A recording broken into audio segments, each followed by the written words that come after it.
नमस्कार दोस्तों, आपका एक बार स्वागत है मेरे यूट्यूब चैनल पे। आज हरियाणा के लोहारू भिवानी डिस्ट्रिक्ट में अमित शाह जी आए, जो अपने केंद्र सरकार के गृह मंत्री हैं। वहाँ पे जेपी दलाल, जो वहाँ के विधायक के लिए खड़े हैं, उनके समर्थन के लिए आए और हरियाणा को विजयी बनाए। इसी के बीच वहाँ पे बहुत से बीजेपी कार्यकर्ता भी वहाँ पे उपलब्ध थे, जैसे कि रामविलास शर्मा, नायब सिंह सैनी जी, किरण चौधरी। लाखों की भीड़ इकट्ठी हुई वहाँ पे। अब जनता में भारी प्रदर्शन था। इसी के बीच अमित शाह जी और नायब सिंह सैनी जी ने भी वहाँ पे भाषण दिए और लोगों को समझाया, अब की बार फिर से बीजेपी सरकार। दोस्तों, आपको क्या लगता है, अब की बार हरियाणा में बीजेपी सरकार आएगी? आप कमेंट करके हमें ज़रूर राय दें। आपकी एक एक राय हमें आगे पहुंचाएगी। कृपया जो भी चैनल पे नए हैं, चैनल को सब्सक्राइब कर लें और वीडियो को लाइक कर दें। आगे देखिए अमित शाह जी और नायब सिंह सैनी जी के सुविचार। इसकी चर्चा भी है। आज हरियाणा का हर व्यक्ति बोलता है कि भाई समय कम मिला है, परंतु मैं आज लोहारू की सरदारी में एक बात कहना चाहता हूं कि यह समय कम नहीं है। 8 तारीख को जब गिनती होगी, हरियाणा में तीसरी बार भारतीय जनता पार्टी की सरकार, यह डबल इंजन की सरकार वो बनेगी।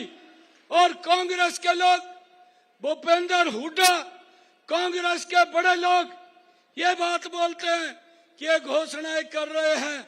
मैंने कहा है, हमारी सरकार ने घोषणाएं नहीं, हमने जो बात कही है उसको धरातल के ऊपर उतारा है और उसका डायरेक्ट लाभ लोगों तक पहुंचाया है।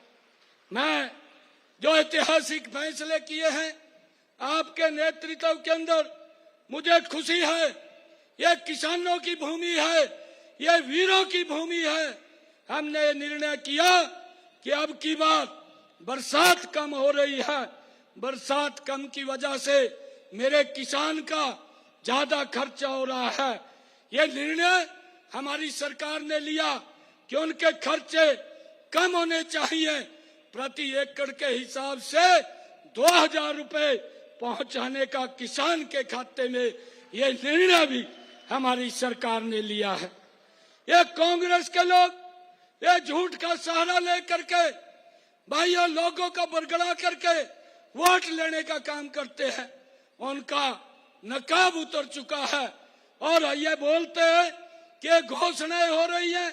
ये घोषणाएं नहीं, मैं कांग्रेस के लोगों को कहना चाहता हूं, भारतीय जनता पार्टी का कार्यकर्ता, ये डबल इंजन की सरकार अगर कुछ बोलती है वो पत्थर के ऊपर लकीर है। हरियाणा प्रदेश ने अब ये तय कर दिया है कि जब 5 तारीख को वोटिंग होगी, 8 तारीख को रिजल्ट आएगा, तीसरी बार हरियाणा, हर चंडीगढ़ के अंदर भारतीय जनता पार्टी की डबल इंजन की सरकार बनाने के लिए भाइयों तत्पर है। हमने पिछले दिनों हमारी बहनों ने जो बात हमें कही थी कि गैस के सिलेंडर में कमी होनी चाहिए, हमने तीज के पर्व के ऊपर बहनों के बीच में ये निर्णय किया। आदरणीय अमित शाह जी, हरियाणा प्रदेश के 50 लाख परिवारों को आज इस बात का लाभ मिल रहा है जो हमने 1 अगस्त से लागू किया है। 500 रुपए का गैस का सिलेंडर हमारी माताओं बहनों को वो उपलब्ध हो रहा है। आप यहाँ पर हम सब का मार्गदर्शन करने के लिए आए हैं। मैं पुनः हरियाणा की तरफ से आपका बहुत बहुत धन्यवाद और स्वागत करता हूं और एक विश्वास दिलाता हूं कि आपने जो विश्वास किया है, हरियाणा की जनता ने उस विश्वास को ऑन किया है और 8 अगस्त को तीसरी बार हरियाणा में आपके तत्वाधान में ये डबल इंजन की सरकार बनेगी और तीव्र गति से हरियाणा प्रदेश का हम विकास करेंगे। आप सब की तरफ से मैं पुनः आपका बहुत बहुत स्वागत और धन्यवाद करता हूं। इन्हीं शब्दों के साथ जय भारत, जय हरियाणा।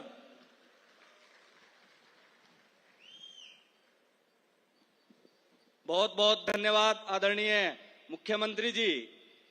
अब मैं उन शख्सियत को बुलाना चाहूंगा जिनको सुनने के लिए हम सब यहाँ पर उपस्थित आए। ऐसे हमारे देश के यशस्वी गृह मंत्री आदरणीय अमित शाह जी वो आए और हम सबका मार्गदर्शन करें और अपना ओजस्वी संबोधन हम सब कार्यकर्ताओं को और इस लोहारू की सरदारी, ये तमाम सरदारी को अपना संबोधन दे। आदरणीय गृह मंत्री अमित शाह जी।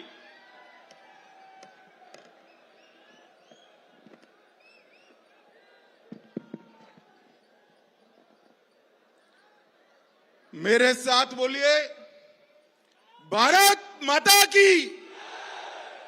अरे क्या हो गया है भाई, लोहारू वालों के बीच में आए हुए ऐसी आवाज नहीं चाहिए। लोहारू से पाकिस्तान तक आवाज जानी चाहिए। मेरे साथ दोनों हाथ उठाइए, उठाइए दोनों हाथ, विजय के संकल्प की मुट्ठी भींचिए और प्रचंड आवाज से बोलिए, भारत माता की जय श्री राम। मंच पर उपस्थित श्रीमान मुख्यमंत्री नायब सैनी जी, श्रीमान विप्लव देव जी, हमारे वरिष्ठ नेता रामविलास जी, हमारी वरिष्ठ नेत्री श्रीमती किरण चौधरी जी, श्री धर्मवीर जी, कुलदीप भाई बिश्नोई जी, श्री रामचंद्र जांगड़ा जी, डॉक्टर जनरल वस्त साहब, बनवारी लाल जी, मुकेश गौड़ जी, और आज के कार्यक्रम में इस विशाल जनसभा में आए हुए प्यारे भाइयों, बहनों, माताओं और मेरे जिगर के टुकड़े जैसे युवा मित्रों, आप सभी को नमस्कार। सबसे पहले तो मैं आप सभी को हाथ जोड़कर क्षमा प्रार्थी हूं। हेलीकॉप्टर लेट होने के कारण मैं खासा पौन घंटा लेट चल रहा हूं, मगर यहां आया तब मेरे मन में थोड़ी धक धक थी, हमारे जेपी दलाल का क्या होगा, लोग बैठेंगे या नहीं बैठेंगे।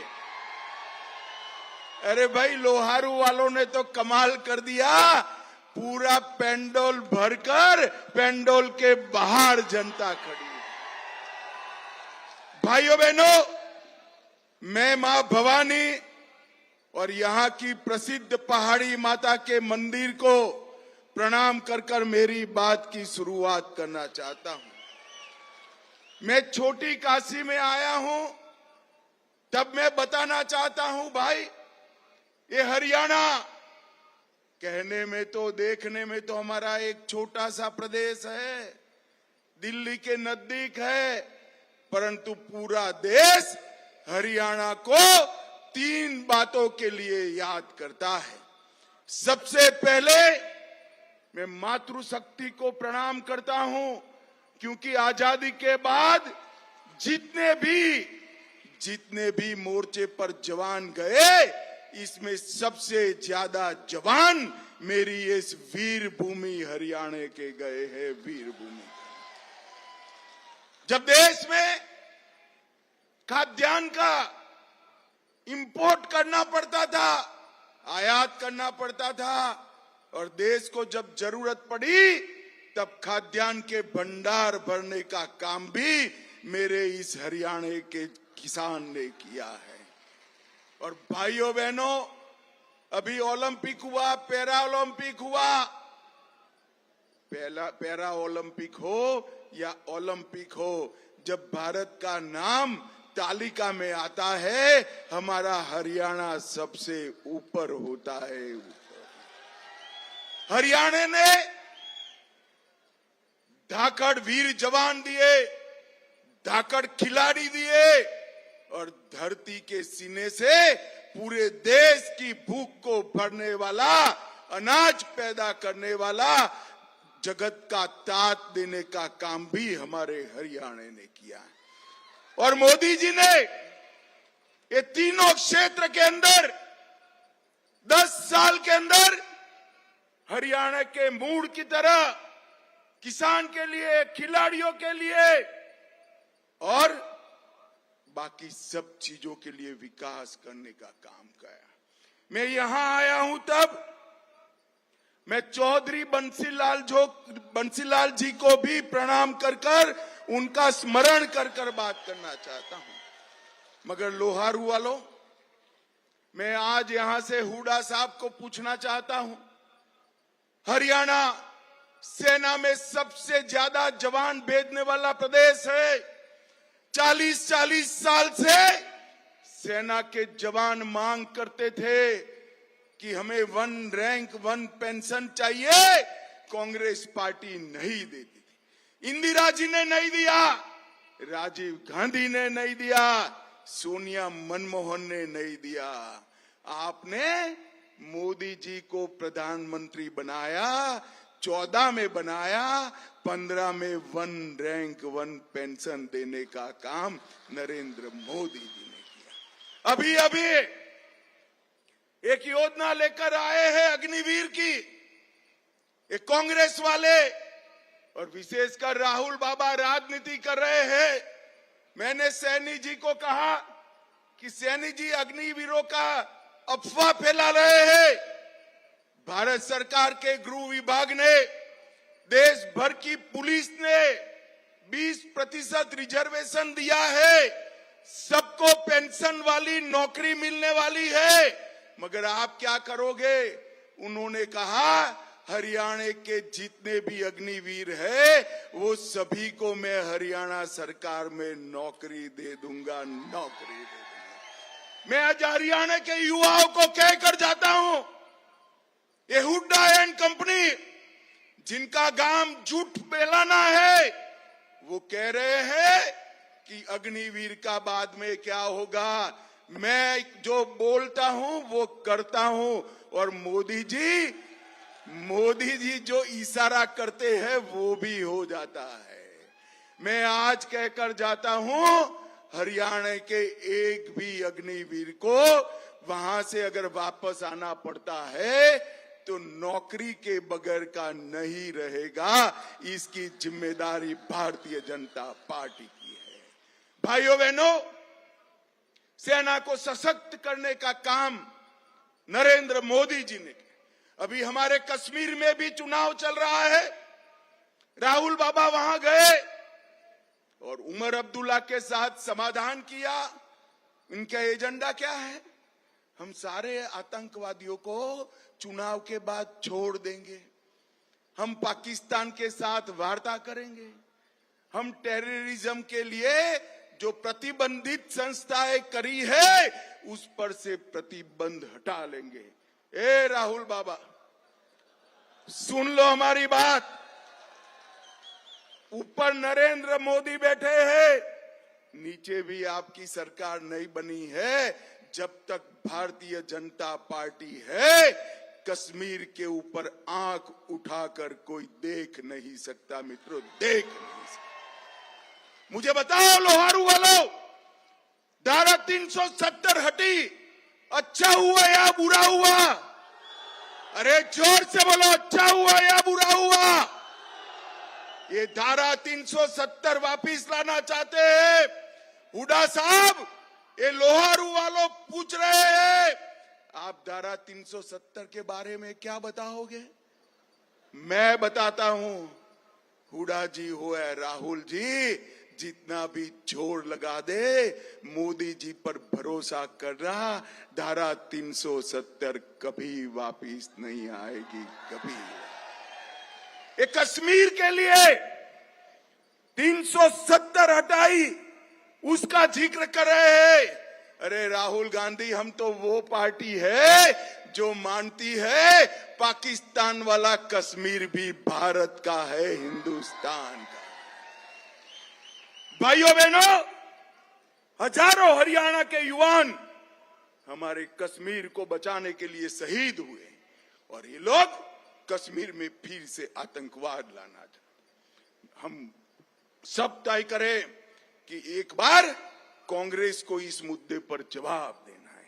भाइयों बहनों, किसानों की बात करते हैं, खिलाड़ियों की बात करते हैं। हमारी 10 साल की सरकार ने कोई जिला ऐसा नहीं छोड़ा जहां पर खेल के लिए अच्छा मैदान नहीं है, अच्छा मैदान नहीं है।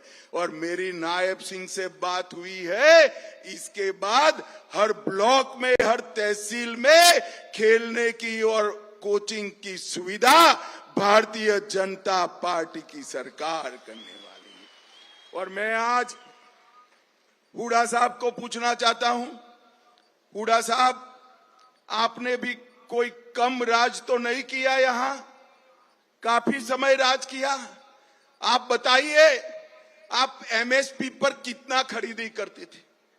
बताइए जरा, कितने क्रॉप लेते थे? भाइयों बहनों, एमएसपी पर ज्यादा से ज्यादा हुड्डा साहब ने 4 ही क्रॉप को लिया था। आज हमारा नायब सिंह 24 क्रॉप को लेकर किसानों का परचेज करता है। और एमएसपी पर सबसे ज्यादा खरीदी अगर कहीं हुई है तो 10 साल के भारतीय जनता पार्टी के शासन में हुई। क्या बात कर रहे हो हुड्डा साहब? एमएसपी रटे जाते हो। मैं आज कहता हूं, एक भी दाना, ये 24 क्रॉप का जो लगभग हरियाणा के सभी क्रॉप है, इसका एक भी दाना खाली नहीं रहेगा। नायब सिंह आपका एक एक दाना खरीद कर लेंगे, एक एक दाना खरीद कर। भाइयों बहनों, हरियाणा ने हमेशा मोदी जी को आशीर्वाद दिया। 14 में आए, 4 की जगह 47 सीटें दी। 19 में आए, सरकार बनाई। अब 24 में आए हैं, बनाओगे या नहीं बनाओगे? अरे जोर से तो बोलो, बनाओगे या नहीं बनाओगे? अभी मैं दिल्ली एयरपोर्ट पर लेट हो गया।